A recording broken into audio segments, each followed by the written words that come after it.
जयराम जी आज सुलंगा आए हुए थे, काफी गंभीर समस्या है यहाँ पर, रेतों की जमीन पर डंप। बिल्कुल, ये बहुत ही अत्याचार हो रहा है। हम स्पष्ट आपके चैनल के माध्यम से जिला उपायुक्त को संदेश देंगे कि शायद कोयलांचल में लोकतंत्र नहीं है। अगर है तो ये मनमानी कैसे भाई?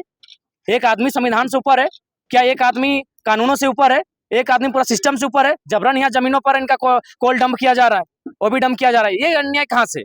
इसलिए आपके चैनल के माध्यम से नम्रता पूर्वक जो जिले के सर्वोच्च पदाधिकारी हैं, उपायुक्त हैं, एसएसपी हैं, उनको संदेश देना चाहेंगे कि इतना अत्याचार कानून के प्रहरी रहने के बाद, लोकतंत्र के प्रहरी होने के बाद भी, उनकी उपस्थिति में भी अगर इस प्रकार अंग्रेजों से भी बर्बरता पूर्वक अगर ऐसा कृत्य कोई करेगा तो बिल्कुल ये लोकतंत्र का होने या ना होने का कोई मतलब नहीं है, और आपके भी होने या ना होने का कोई मतलब नहीं है। ये बिल्कुल पीड़ादायक, एकदम माने गुस्सा, माने उसकी कोई सीमा नहीं है। ये कैसे हो सकता है?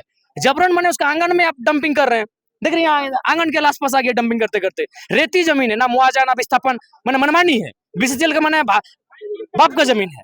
गजब का सिस्टम चल रहा है भाई, ये बहुत अन्यायपूर्ण है। दादा आप बोल रहे थे कि रक्षा मंत्री जी का जो है, हाँ सुने, रिश्तेदार हैं तो उनको भी माननीय निपटा जाएगा। नहीं निपट पाइएगा। उसके लिए आपको निर्मल शक्ति बन के सामने आना होगा, उसके लिए आपको बिरसा का रूप धरना होगा। अब लड़ाई आर पार लड़े, कोयलांचल लड़ाई आर पार लड़े। यहाँ आपकी मदद के लिए कोई नहीं है, कोई कानून नहीं है, कोई आपकी मदद के लिए नहीं है कानून। कोयलांचल में कोई कानून नहीं है। पत्रकारों पर बिल्कुल हमको बहुत शर्मनाक लगा। SC/ST एक्ट लगाया, क्यों लगाया जाएगा भाई? क्यों लगाया जाएगा? पत्रकारों ने सवाल किया है। आप बिल्कुल, अगर कोई आपके साथ गलत बिहेव करता है आप ST/ST सब लगाइए, लेकिन पत्रकारों ने सवाल किया है गांव का भी, आपसे सवाल नहीं किया है। तो गांव को बचाने की बात कर रहे हैं आप। यहाँ मुखिया हैं, आप कमीशन खा रहे हैं, आपको सवाल ये मुखिया पे हुआ है। यहाँ ST/ST मामला क्यों है भाई? ये बिल्कुल इस तरह का कोई दुरुपयोग ना करे। विधायक है सांसद, उस पर क्या बोलिएगा? वो क्यों नहीं आ रहे हैं? विधायक सांसद कहे आएंगे जी? कोयला का मोटा कमाई उन तक पहुंचता है। कोयला विधायक सांसद ही बनते हैं यहाँ कोयला के व्यापार को बचाने के लिए। यहाँ AK और राय जैसे बहुत कम लोग हैं जो मतलब जनता की सेवा के लिए सांसद बने हों।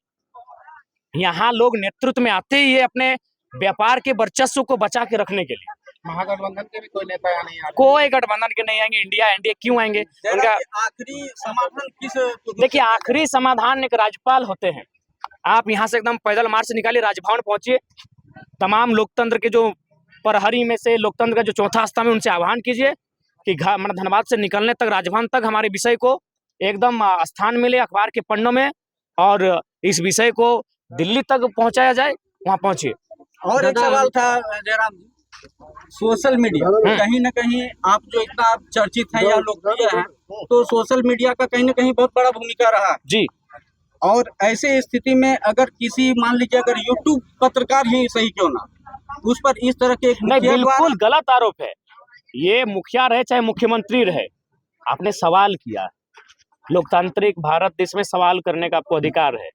आपने उन पर कोई अभद्र टिप्पणी नहीं किया है, ना ही कोई अभद्रता पूर्वक सवाल किया है। यूट्यूबर और पत्रकार हैं, इसका आप किस तरह से सहयोग करेंगे? देखिए, सबसे पहली बात, हमारा जो नैतिकता के साथ आवाज को बुलंद करते हैं, चाहे वो कोई भी प्लेटफॉर्म रहे, हमने हमेशा समर्थन किया है। और आज आपको भी ये जानकारी होगी, जब से हम लोग का 2-2.5 साल से आंदोलन चला है, उस दरमियान बहुत सारे नए पत्रकारों को या फिर नए यूट्यूबर्स को अवसर भी मिला है। हाँ, तो हम लोग तो हमेशा सपोर्ट किए हैं। दादा यहाँ लोग हक मांगने जाते हैं लेकिन गोली बम और झूठा केस मिलता है। तो जी, ये कोयलांचल की सबसे बड़ी डर रही है कि उसमें शासन प्रशासन के लोग मिलजुल कर यहाँ के लोगों को डराया जाता है। इसीलिए मैंने कहा कि कोयलांचल में कानून नहीं है, कोयलांचल में भारत का कानून चलता ही नहीं है। यहाँ माफियाओं का दबदबा चलता है, यहाँ दबंगों का राज है। और हम बिल्कुल आपके चैनल के माध्यम से हम उपायुक्त महोदय चाहे महोदया जो भी हैं, उनको यही संदेश देंगे कि वास्तव में अगर लोकतंत्र संविधान जिंदा है और उसकी मर्यादा आज भी सुंदर है, तो ये जो परिवार, ये जो गाँव जो आज जबरन इन पर और भी डंप किया जा रहा है, उस पर रोक लगाई जाए। और ये कार्य तभी होगा अगर आपको डंप करना आवश्यक है तो जमीनों का मुआवजा दिया जाए, पुनर्वास दिया जाए, नियोजन दिया जाए, आप गांव को ले जाइए। जो भूली का गांव डूब गया नीचे। आए दिन धनबाद में इस तरह का घटना सुनने मिलता है। गनवाटी में पिछली बार कुछ दिन पहले एक वहाँ के लोगों को गोली मार दिया गया था। यही कंपनी, यही रोज गोली चलेगी। पैसा सबसे बड़ा चीज है, पैसा। ना बाप बड़ा ना भैया, सबसे बड़ा रुपया। जो रुपये के कारोबार में लिप्त हैं वो गोली रोज चलाएंगे। इसलिए उत्तर आपको अब उनकी भाषा में उत्तर देने का समय आ चुका है।